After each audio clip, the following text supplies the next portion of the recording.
Que ce soit du revers ou du coup droit, on utilise le transport de rondelles à une main que sur une courte distance. Une fois que le joueur a récupéré la rondelle, il doit reprendre son bâton à deux mains pour exécuter le prochain geste selon la situation de jeu qui se présente.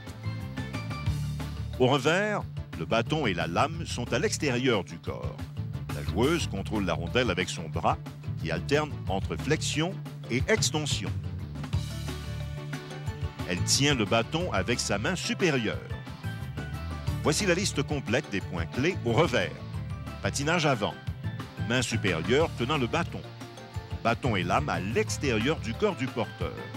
Contrôle de la rondelle par le bras, entre flexion et extension avec ajustement.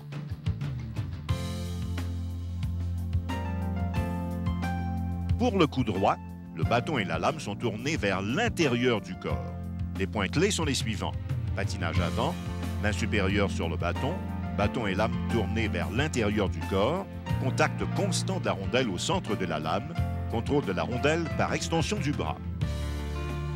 Au revers, certains jeunes ont tendance à adopter une mauvaise orientation de la lame ou à changer la main qui tient le bâton.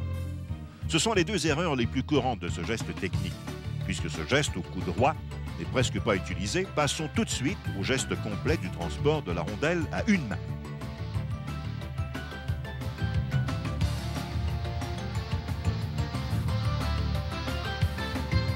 Vous venez de pousser la rondelle à deux mains. On a parlé de l'extension du bras, la lame perpendiculaire. Là, on va travailler le transport du revers. Le principe est le même. La rondelle est sur mon bâton, je me dirige par là. La lame de mon bâton doit être perpendiculaire. Donc, c'est le même principe qui s'applique, l'extension du bras pour que ma rondelle soit devant moi et pour que la lame du bâton soit perpendiculaire à la direction. Le même principe, je transporte du revers à une main.